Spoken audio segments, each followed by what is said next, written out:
Hello, everyone. Welcome back. My name is Jeff Mendelson, and this is the One Big Tip podcast. My guest today is Dr. Alessandra Wall. Dr. Wall is a licensed clinical psychologist and executive coach. And when she is not directly coaching her clients, she speaks about communicating your value and building social capital for success. Alessandra has made it her mission to help women in leadership show up more powerfully and own their values so they can be fulfilled and successfully create the impact they want to see in the world. To achieve this vision, she founded Noteworthy, an executive coaching, consulting, and training firm that works directly with women leaders in STEM and finance to help them articulate, plan, and build careers that are wildly successful and deeply satisfying. So, this is going to be a great conversation today. I'm really excited. Alessandra, thank you so much for joining me and welcome to the show. No, it's an excellent way of starting a Monday morning. I'm very happy to be here. Thank you so much. Can you please take a moment and help us fill in the blanks? Tell us a little bit about who you are and what makes you so amazing. Okay, so you covered the big pieces, right? Started life as a clinical psychologist. In my mid-30s, did what most people do, which is to realize that when you're 18 and you're deciding what you want to be when you grow up, you have no idea. Reinvented myself as a life coach, built a business that was okay, didn't really love it. Convinced myself that it was possible to pivot again, and now I do what I do, which is what I love the most. And it's the executive coaching, but really specifically working with women in finance and women in STEM, trying to help them get to those like highest levels of leadership in these male-dominated fields, but which are fields, as we've seen recently, that really define how we live and how we progress as a society. You know what's interesting about that is that you went both the academic route, to become a clinical psychologist, but you also went more or less the certification route, like to be a certified life coach and to get all these other extra educations in order to provide a more well-rounded service. How do you feel that having those extra certifications has helped you, especially when trying to figure out like who your ideal avatar is and how you can serve them the best? Okay, well, little secret, I didn't go beyond my PhD. So I Nice. didn't add any extra certifications. What I did, and when most people come to me and they'll ask me, should I get a master's? Should I get a certification? Should I get a PhD? My answer for those next level degrees is always, to what end? Right? These are means to an end. They should not be things you get just because you think they're what's going to advance you. So if I had thought that getting extra certification would have allowed me to do my job better, I would have gotten it in a heartbeat. I've done extra training on experiential learning, and I've poured money into that. And that's allowed me to show up better when I do trainings and when I do speaking. I've poured money into learning how to market better or learning how to build a business better. And I think there's a lot of value in doing that. But I do not believe there's value in just doing something because it's out there and because somebody else tells you you should. That's really cool that you bring that up because that was one of the things I was thinking about as well. So in my world we call them course junkies, Mhm. right? These are the ones that just go and take courses, and then in the end it's like, well, when are you going to put one of those courses into action? It's like, well, I just need to take one more course, Yeah. right? And what happens is, yeah, if you're constantly being held back by some kind of artificial fear or that fear of yourself for advancement, then great, then you just blew 5 to 10 grand on a course and you didn't really do anything with it. Why are we here? Why are we talking? How do you help people then sort of break that cycle of like getting the training that they need or that they think that they need, and then actually taking action in order to make that happen for themselves and actually do something with it? The biggest piece is something you started off with earlier. To me, it's understanding what's driving you. What is it that you're trying to achieve? So once you're clear about what that is, right? At Noteworthy in my company, we talk about it as like building your impact, being clear about what you want your impact to be. Then you can start looking at what will it take for you to get there. Your first question to me, Jeff, was about avatars. How did doing all of this help me like figure out what my avatar is. For me, it was the more the more I slowed down and asked myself what it was that I wanted to do, what I brought to the table that would allow me to do it, who I wanted to do it for, which is where I actually started, the the easier it was for me to define where my skill gaps existed, what kind of support I needed. So not just me building skills, but getting people externally to help me build a better business. And that getting all that help and creating that strategic plan, that's what moves you forward, right? It's that piece of knowing what you need to get where you want to go. That's really interesting that you bring that up because you do need to sort of like have this end game and plan. Like you actually do need to implement it. And when you're working with executives at the level that you're working at, these are already very accomplished people. Right. So, Yep. we're not talking about someone who started at the bottom. We're talking someone who's already 85% at the top. Right. And how to get them over that next hurdle or that final hurdle, if you will, in order to achieve that fulfillment and, in order to make that happen. So when you're doing that, like what can you say to someone who's already so accomplished in order to push them that much harder? Twofold. So going back to what we said a second ago, a lot of it is understanding what impact you want to make, right? And very specifically, I would say for executives, but for also all of us listening to this who are entrepreneurs and building our businesses, a lot of our careers are reactive, right? We go to school, we get out of school, we think somewhere in our teens that we know what we're going to be. We get a degree, there's a job market, we have to pay bills, and you just take opportunities as they come. You think that you're making really wise decisions about those opportunities because you have these decision points and you're thinking through them. But really, what we're doing is reactively responding to circumstances. So when you do that long enough without stopping and thinking about who am I? What is it that I need in order to be successful? This is where we leverage my background as a psychologist. What is it that I need in order to feel fulfilled, which is a different question. And how does this align with the way I'm living? Once you answer those questions, you can start making much better choices. So especially with my executives, oftentimes what I'll find is, yeah, you're right. They're at 85%, but a lot of them have success without fulfillment. Or they have success and some fulfillment, but there's this gap between who they are now in their mid to late 40s, early 50s, and who they were when they chose their path. You see, I mean, you've experienced this with business people too, right? Like there's just this I went disconnect. through this maybe like 4 or 5 times. I think I'm on like my 6th career reinvention so far, right? And at first I thought I was the anomaly. And I was like, why do I constantly need to do this? Like like I was sold a bill of goods that I was going to work for maybe 4 companies in my lifetime. And, I was going to be set up and I was going to, have all of this stuff ready. And I just found myself, especially, well, it's been 15 years now since I worked at my last job. But before that, I just found myself constantly on that job seeking grind because someone would piss me off for something. And then I would just start that whole cycle again, looking for another job, looking for an extra 10,000 a year, looking for an extra position or, or getting the recognition that I think I should have received, but I actually didn't. Yeah. Right. And I think what happened for me was that when I finally made the decision, like I'm going to stop building other people's dreams and I'm going to start building my own, that's where the real fulfillment came in. And it was really a slap in the back of the head. Of course, with the who the hell's going to support my Starbucks habit right now? Right. And who's going to pay for the diapers for my kids? Yeah, those were real issues. Right. But at the same time, it's like, yeah, like I can do this. I can produce. I don't need another company in order to make that happen. And I think a lot of your people as well would be like, yes, I am already very accomplished, and I have the runway that I can go out and build something else.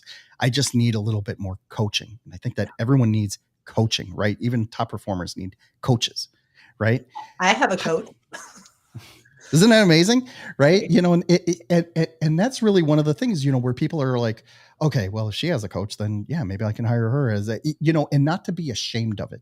Right. Not to be ashamed, like, to realize that there are some things that you are deficient in or maybe you just need, that little bit of help, or, something that you can bounce, an idea off of. Because when we create these hermetically sealed environments, meaning like my man cave here and your little office, like if you don't have someone to really bounce it off of, then it can be pretty isolating, right? We don't have the water cooler anymore, right? Yeah. Well, and beyond that, right? There's everything you just said. Plus, sometimes often we need people to help us walk through our fears. As a psychologist, one of the things I realized early on is so many of our choices in life are dictated by our fears. We sometimes our fears make us do things that we would have never considered doing. More often our fears hold us back. So we hold on to these jobs that are really successful where we're miserable because we're so scared of giving up what we've achieved, or we're so scared that we won't be able to be successful in another space, or we're we're scared that our skill set, you said you did 4 or 5 transformations, I've done 3 at this point, that our skill set won't translate to another space. So one of the places where my coach has been instrumental for me, and I am able to provide this for my clients too. I know you can do this for your clients too, right? It's taking that step back and looking at, what do we have here? What's working? What's not working? Where do we need to go? Let's set up a process. Let me motivate you to actually follow through on that process when everything else in your life is coming in to distract you.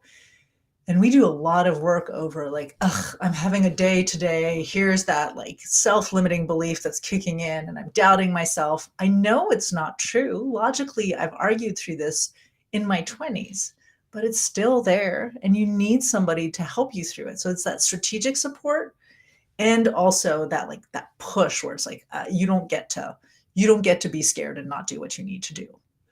I love it. I love it. Thank you so much for sharing that. I want to segue into your one big tip, and and I think this is really poignant in that talking about your passion, right? And I think that really fits into what we're doing here, because a lot of people sort of shelve their passions in order to fulfill what you need to get that paycheck, or what you need in order to just to go through the rest of the motions that you have to. Talk to us a little bit about why this is so important, because like I've heard on both sides, like, yeah, passion doesn't get the bills paid, It doesn't. right? But but at the same time, if you totally ignore it, or you just push it off to the side, well, that's just a recipe for being miserable anyways, right? So how do you help people balance that? Like, where does all that come from? Okay, so here's my one big tip.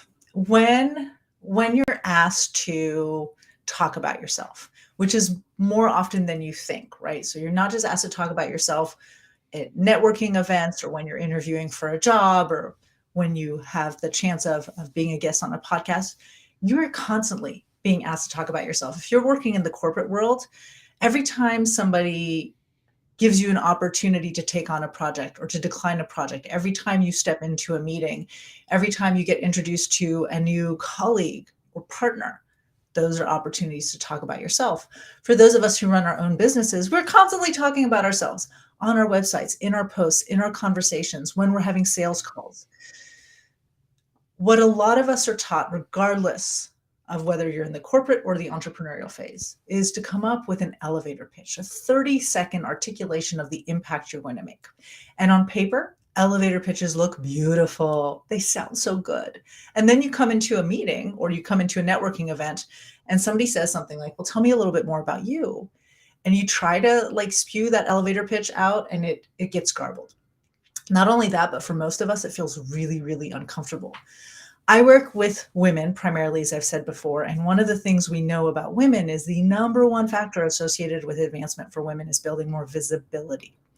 Building visibility is really difficult when you were taught from the time you're a little girl that you have to be really humble and you can't talk about yourself. So the easiest way to break past that I found, which I then realized I totally apply in my business world, is not to do an elevator pitch, but it's to really focus on what you love doing that you excel at. So most of us, when we're asked to talk about what we do or what we bring to the table, we list all the things, and then we become boring. It's a checklist.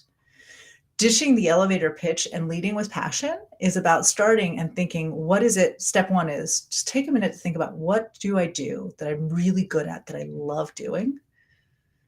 And I ask my clients to also think about, what is it that you're really good at that's soul crushing? And make sure you never, ever articulate that. What are you good at that is soul crushing? There, Do you have a good example of that? yeah, This I'd like I'm to hear. really good at accounting. I'm really, really good at accounting. My accountant used to laugh at me because I'd keep my business books down to the cent.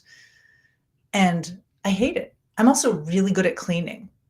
My mom taught us when we were small, all hell breaks loose, you will be an excellent cleaning lady. Like, this is a skill set you will have.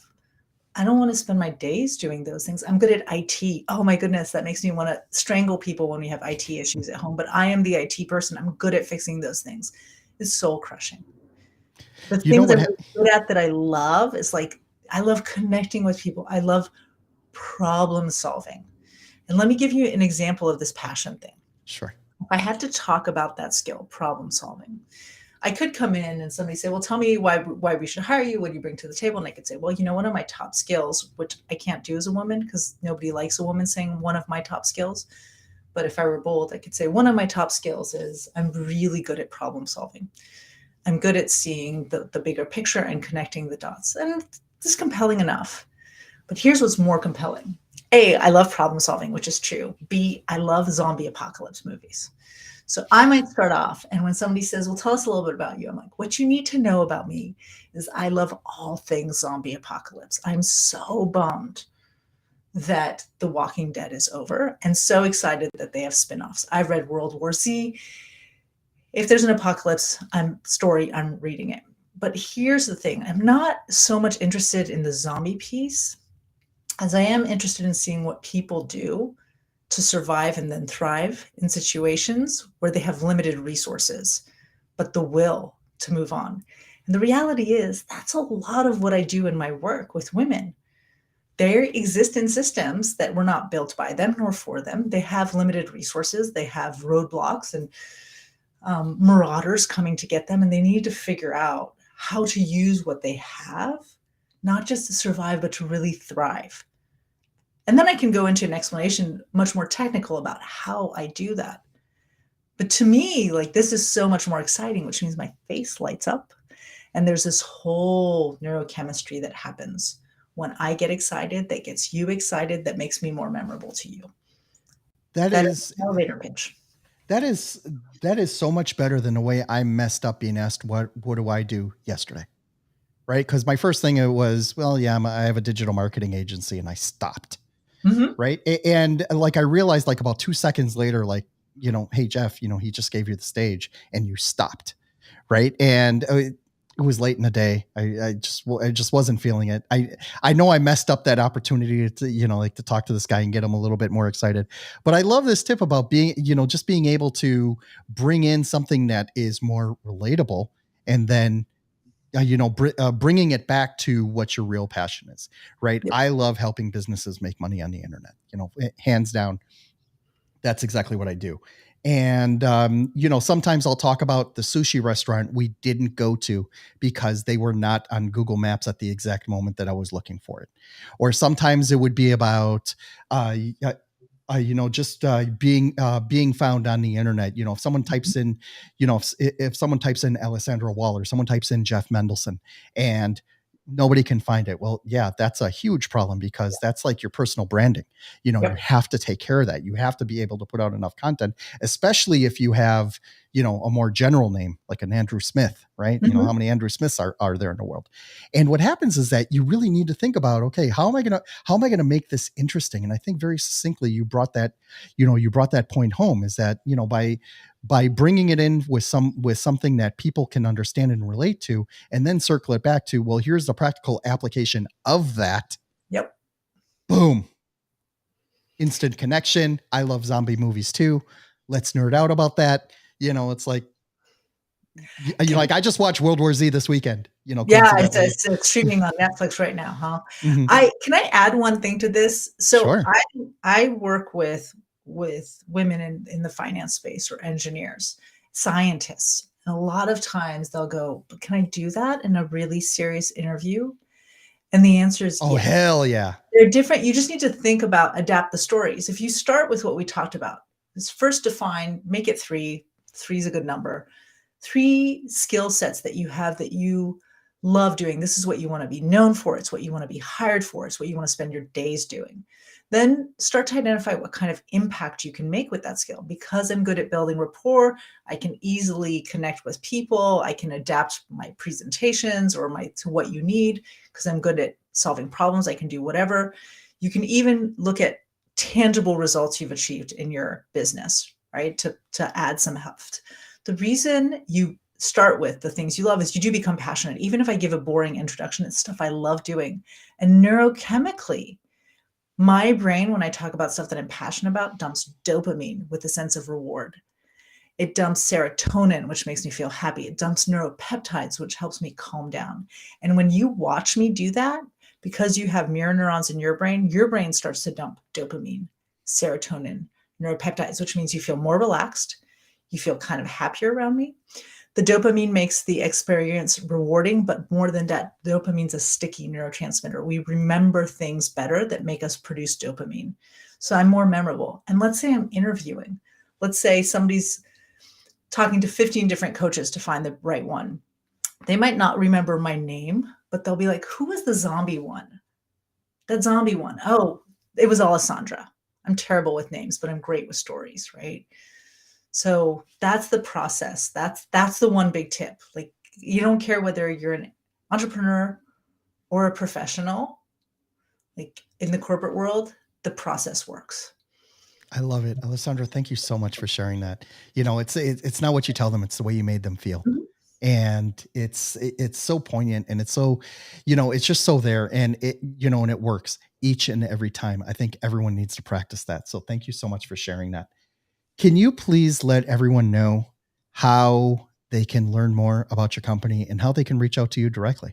Sure. So the best way to get in touch with me is via LinkedIn. And it's Dr. Alessandra Wall, one L, two S's. All the information is here. Best way, hands down. And the second best way is my website, which is noteworthyinc.co. So noteworthyinc.co. Amazing. Alessandra, thank you for joining me today. This has been such an enjoyable conversation, and I really appreciate you breaking down these concepts for us. Thanks, Jeff.